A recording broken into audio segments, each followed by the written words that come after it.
C plus plus में आज का जो हमारा टॉपिक होगा वो है वर्चुअल फंक्शन। वर्चुअल फंक्शन जो है आपका ये डायनेमिक बाइंडिंग और रन टाइम पॉलीमॉर्फिज्म के अंदर आता है। यानी कि रन टाइम पॉलीमॉर्फिज्म को परफॉर्म करने के लिए या डायनेमिक बाइंडिंग को परफॉर्म करने के लिए हम वर्चुअल फंक्शन का यूज कर सकते हैं। कुछ प्रॉब्लम्स क्रिएट होती हैं जब हमें मेथड की ओवरराइडिंग का प्रॉब्लम को सॉल्व करना होता है, उस समय वर्चुअल फंक्शन यूज किया जाता है। तो पहले हम इसका थोड़ा सा थ्योरी देख लेते हैं, फिर प्रैक्टिकली इसको समझेंगे। काफी इजी है। इसमें दो तीन चीजों का ध्यान देना जरूरी है। बहुत इंपॉर्टेंट टॉपिक है और थोड़ा सा कॉम्प्लिकेटेड भी है, थोड़ा सा जल्दी समझ में नहीं आता है। यहाँ पर आप देख सकते हैं कि virtual function is a member function which is declared with in A base class.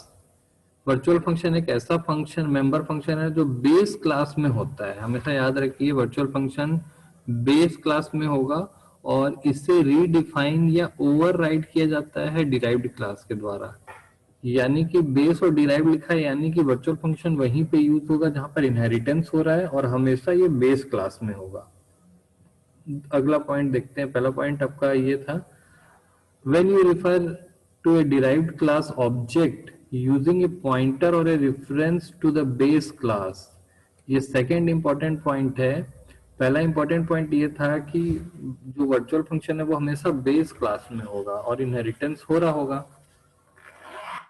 दूसरा पॉइंट जो देख रहे हैं कि वर्चुअल फंक्शन को हमेशा पॉइंटर से ही एक्सेस करेंगे, तभी वो आपका आपका जो वर्चुअल फंक्शन का जो इफेक्ट है वो आपको देखने के लिए मिलेगा। और पॉइंटर को ही रेफरेंस नाम से भी जाना जाता है। You can call virtual function for the object and execute the derived class version of the function.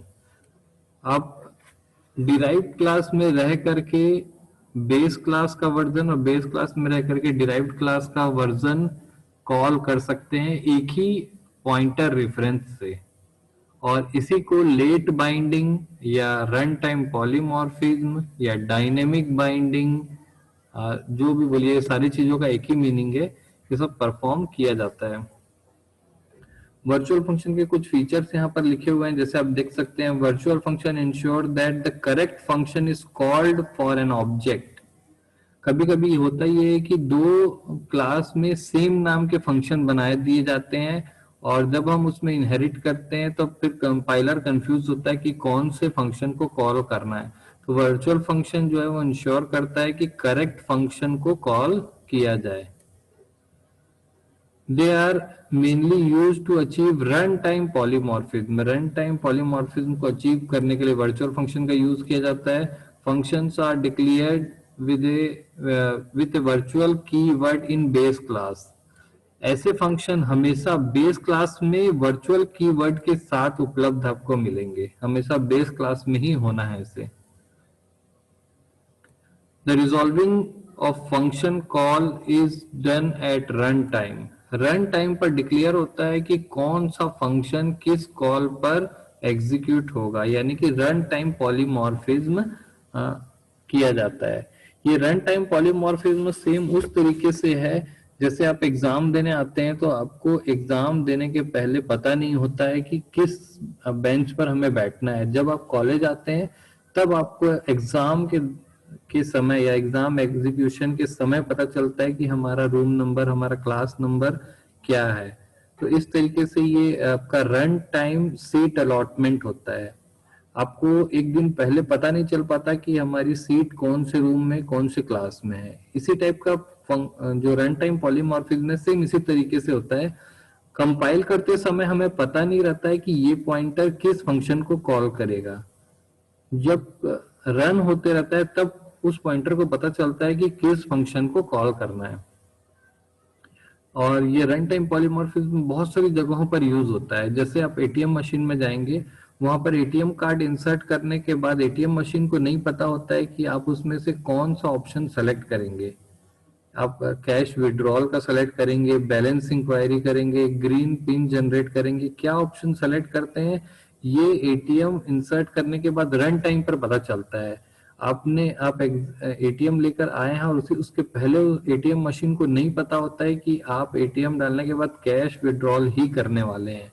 तो रन टाइम पॉलीमॉर्फिज्म ये डिसाइड करता है कि यूजर अपने हिसाब से कुछ भी सेलेक्ट कर सकता है और जो सेलेक्ट होता है उसके हिसाब से एग्जीक्यूशन चालू हो जाता है। ये फैसिलिटी हमें दी जाती है। जबकि आप मेट्रो स्टेशन पे जाएंगे तो वहां पे रन टाइम पॉलीमॉर्फिज्म नहीं होता है, वहां पर उसका पहले से कंपाइल टाइम पॉलीमॉर्फिज्म मिलेगा। आपको टोकन देना है, टोकन खरीदना है, टोकन स्टेशन पे जाने के बाद टोकन देना है। अगर आप वो अपना रूल फॉलो करता है टोकन वाला, अगर उसका रूल आप उसका जो पॉलीमॉर्फिज्म में पहले से डिसाइडेड है कि इसके बाद ये ही करना है, इसके बाद ये ही करना है, उसको आप ब्रेक करोगे तो आपको आगे काम करने नहीं देगा। लेकिन कई सारी जगहों पर ऐसा होता है कि जहां पर यूजर डिसाइड करता है कि आगे क्या करना है। ऐसी स्थिति को हम रन टाइम पॉलीमॉर्फिज्म से अचीव कर सकते हैं और बहुत इंपॉर्टेंट चीज है। अगला देखते हैं कि rules of virtual function. Virtual function के कुछ रूल्स भी हैं, यहाँ पर आप देख सकते हैं स्क्रीन पर। Virtual function can not be static. Virtual function को स्टैटिक नहीं बनाया जा सकता है। और can not be A friend function, उसको एक फ्रेंड फंक्शन भी नहीं बनाया जा सकता है। दूसरा पॉइंट, अब स्टैटिक और फ्रेंड क्या होता है? फंक्शन के टाइप है। फ्रेंड फंक्शन एक टाइप का मेंबर फंक्शन होता है और स्टैटिक एक मेंबर फंक्शन होता है जिसको हम ऑब्जेक्ट के बीच में शेयर करते हैं और ये अथॉरिटी रखता है कि दो क्लास के प्राइवेट मेंबर्स को एक्सेस कर सके। क्लियर है? तो ये वर्चुअल को ये दोनों अथॉरिटी नहीं मिल सकती। अगला पॉइंट है virtual virtual function should be accessed using pointer और रेफरेंस।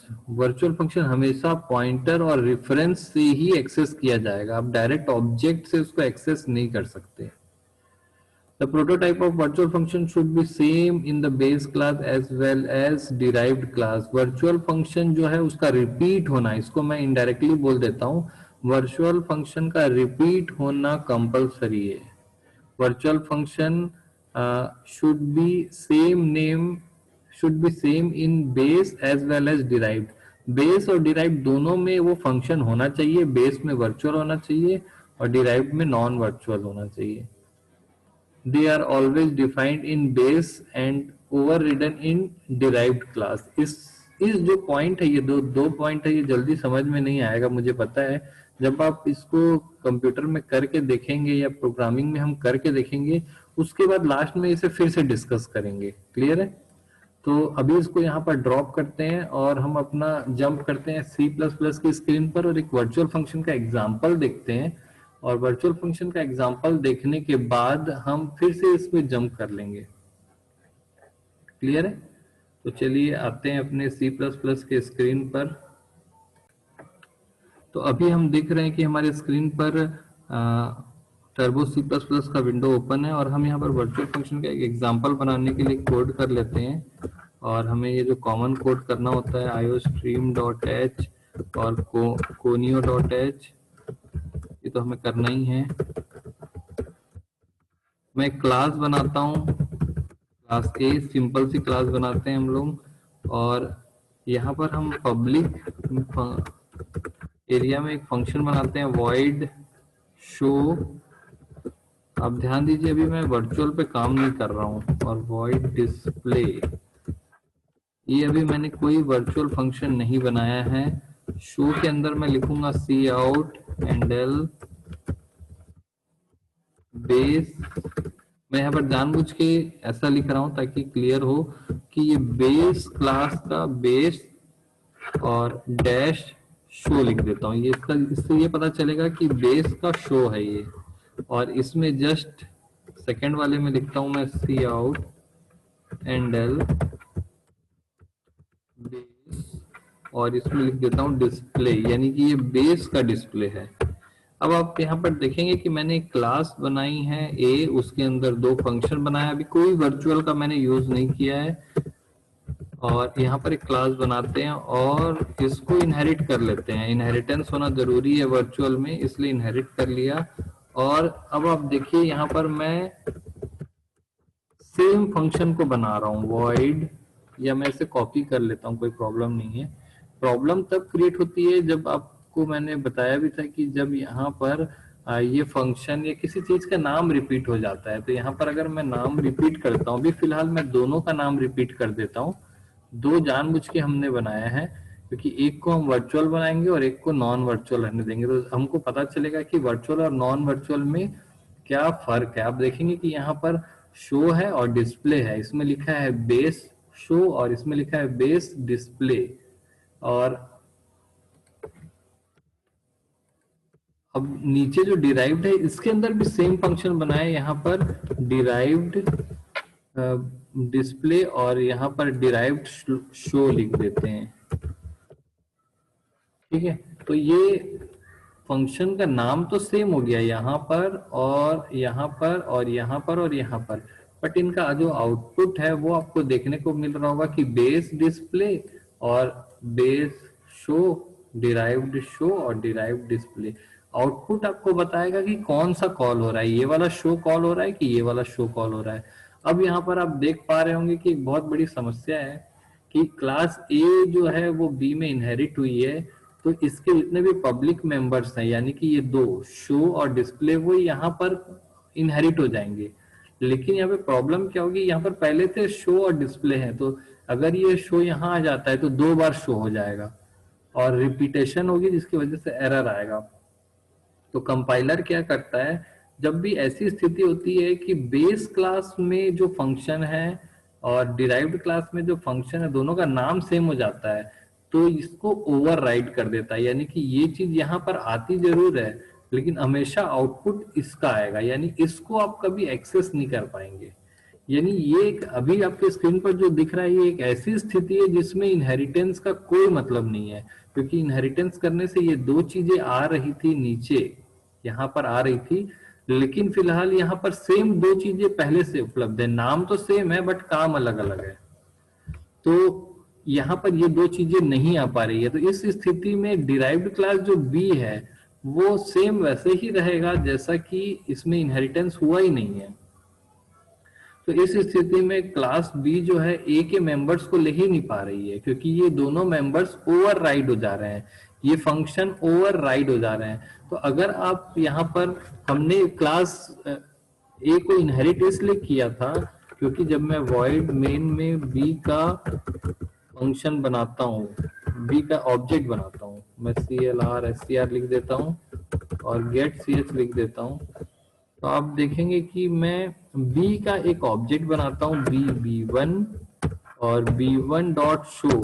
मैंने ए को इसलिए इनहेरिट किया था क्योंकि ए का जो शो है इसका जो आउटपुट है ये मुझे चाहिए था, ये बहुत इंपॉर्टेंट आउटपुट था, किसी का पासवर्ड होगा या समथिंग कुछ इंपॉर्टेंट चीज थी, उसको मैंने इनहेरिट किया। मुझे आउटपुट में ये चाहिए था बेस डॉट या बेस डैश शो, जो भी वो इंपॉर्टेंट चीजें मान लेते हैं। तो मैंने ए को इनहेरिट किया और बी से उसको कॉल कर लिया, तो मुझे जब इसको रन करूंगा तो आउटपुट में बेस डॉट शो के बदले डिराइव डॉट शो मिल रहा है। मैं बेस डॉट शो को कभी यूज नहीं कर पा रहा हूं, जबकि ये बहुत इंपॉर्टेंट चीज थी। प्रॉब्लम क्या हुई कि क्लास ए की कोडिंग किसी और ने की, क्लास ए की कोडिंग किसी और ने की और क्लास बी की कोडिंग किसी और ने की, और दोनों ने गलती से एक ही नाम रख दिया। और दोनों की ही ये जो दोनों का जो ये वाला कोड है मान लेते हैं बहुत इंपॉर्टेंट है, यानी किसी पासवर्ड का आधा हिस्सा ये है और पासवर्ड का आधा हिस्सा ये है। अब जब दोनों एक साथ मिलेंगे तब हमारा जो प्रोसेस है वो आगे बढ़ेगा। लेकिन इस कंडीशन में हो क्या रहा है कि ये वाली चीज कभी हम यूज ही नहीं कर पा रहे हैं, क्योंकि ये इनहेरिट हो ही नहीं पा रही है, सेम नाम की चीज यहाँ पर हो गई है। तो इस स्थिति में जो ओवरराइड हो गया है ये फंक्शन, इसको बोलते हैं फंक्शन ओवरराइडिंग। फंक्शन ओवरराइड हो गया इनहेरिटेंस की वजह से। तो इस स्थिति में ये फंक्शन अगर 10,000 लाइन का होता और बहुत इंपॉर्टेंट होता तो पूरी 10,000 लाइन बर्बाद हो जाती और इसको हम कभी यूज नहीं कर पाते। तो इसका सॉल्यूशन क्या है, वर्चुअल फंक्शन। आप फिर से याद करिए, अभी थोड़ी देर पहले हमने देखा था कि वर्चुअल फंक्शन हमेशा बेस क्लास में होता है विथ वर्चुअल कीवर्ड।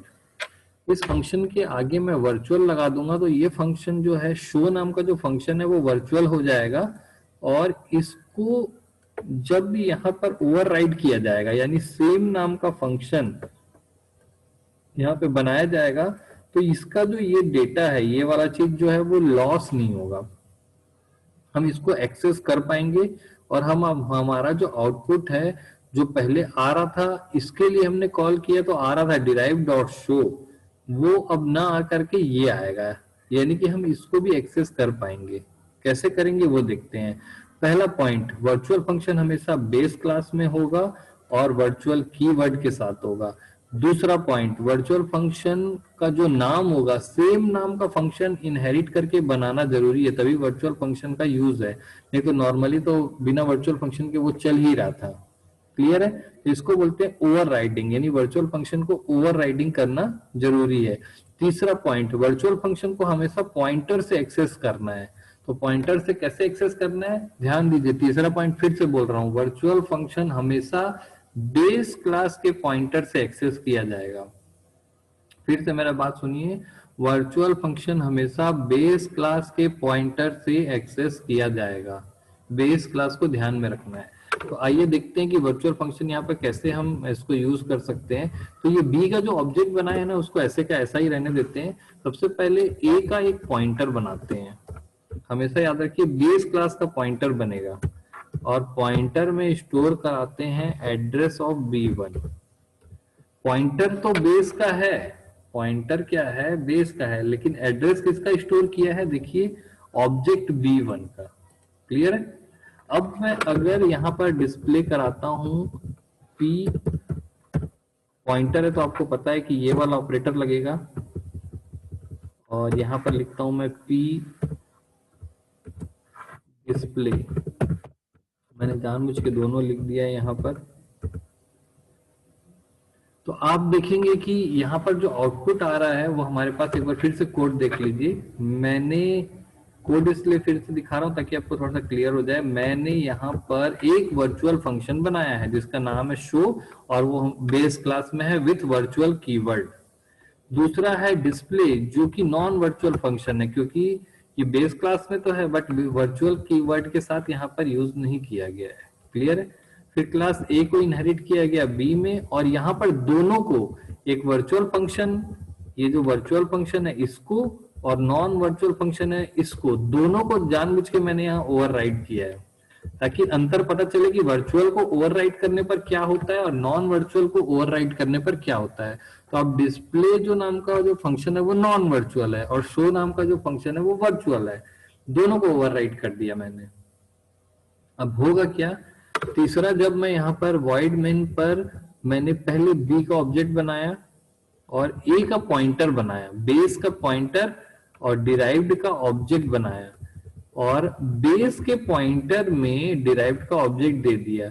अब जब मैं शो और डिस्प्ले कॉल कर रहा हूं, ध्यान दीजिए इस p में इस लाइन पर देखिए, यहाँ पर p में b का ऑब्जेक्ट स्टोर है, इसका ऑब्जेक्ट बी का ऑब्जेक्ट स्टोर है B1।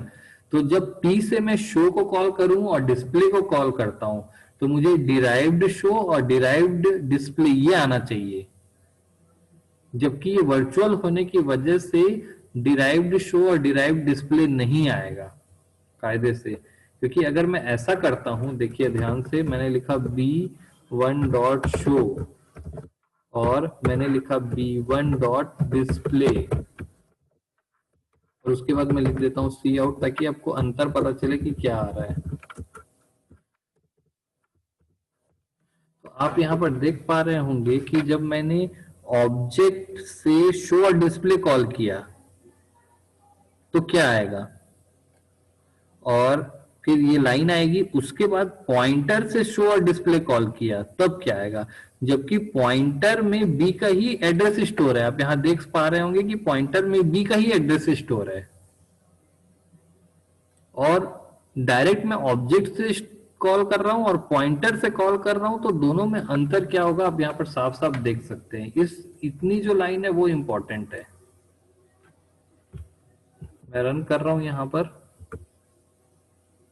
तो तो आप देख पा रहे होंगे कि ये जो ऊपर का दो आउटपुट दिख रहा है जिसमें डी आई आर शो और डी आई आर डिस्प्ले दिख रहा है, ये ऑब्जेक्ट से कॉल हुआ है। उसके बाद कुछ डैश डैश डैश दिख रहा है।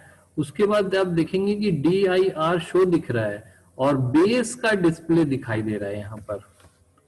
यहाँ पर आपको बेस का डिस्प्ले कॉल होते हुए दिख रहा होगा, यानी कि वो बेस क्लास के थ्रू डिराइव्ड क्लास के फंक्शन ओवर रिडन जो हुआ है उसको एक्सेस कर रहा है, यानी कि इन दोनों का कॉम्बिनेशन ले रहा है। नीचे की दो लाइन देखिए, डिराइव्ड शो और डिराइव्ड बेस डिस्प्ले, बेस और डिराइव्ड दोनों को मिक्स कर दिया उसने, और आधा इसका और आधा इसका, यानी दोनों को हम यूज कर पा रहे हैं। ऊपर की जो दो लाइन है उसमें केवल डिराइव्ड दिख रहा है, यानी कि केवल एक ही चीज यूज कर पा रहे हैं, डिराइव्ड। जबकि नीचे की जो दो लाइन है उसमें देखिए आप वर्चुअल और नॉन वर्चुअल दोनों को आप एक साथ एक्सेस कर पा रहे हैं, डिराइव्ड और बेस। जबकि आपका जो ऑब्जेक्ट है वो बी ही है। यहाँ पर देख पा रहे होंगे कि B1 से ही एक्सेस कर रहे हैं, ये B1 से ही है और ये भी B1 से ही है। इसको आप ऐसा देखेंगे तो और क्लियर होगा। ऊपर की जो दो लाइन है उसमें देखेंगे डिराइव्ड डिराइव्ड का है और नीचे जो दिख रहा है वो डिराइव्ड शो है और और बेस का डिस्प्ले कॉल हो रहा है, यानी कि बेस का जो नॉन वर्चुअल फंक्शन है वो और डिराइव्ड का जो वर्चुअल फंक्शन ओवर रिडन किया हुआ है वो। यानी कि मैं बेस में रह करके डिराइव्ड की एंट्री लेकर के उसकी फंक्शन की डेफिनेशन को चेंज कर सकता हूँ। इस प्रकार की मैकेनिज्म हमें अलाउ करता है वर्चुअल फंक्शन। थोड़ा समझने में टफ है, इसको हम कुछ इस तरीके से समझ सकते हैं कि एक पेरेंट है और एक चाइल्ड है, और पेरेंट के किसी एक इम्पोर्टेंट फीचर को, पेरेंट के किसी एक इम्पोर्टेंट फीचर को चाइल्ड अपने हिसाब से एग्जीक्यूट कर रहा है।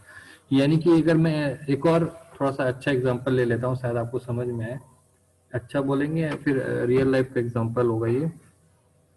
पेरेंट का जो अकाउंट नंबर है, मान लीजिए बैंक का अकाउंट नंबर है, उसको चाइल्ड अपने हिसाब से एग्जीक्यूशन कर रहा है या लेन देन कर पा रहा है, जबकि पहले ऐसा नहीं होता था, पेरेंट अपने अकाउंट को खुद ही एक्सेस करता था।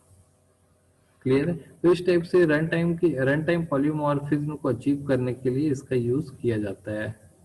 तो इसमें किसी को कुछ पूछना है तो आप पूछ सकते हैं।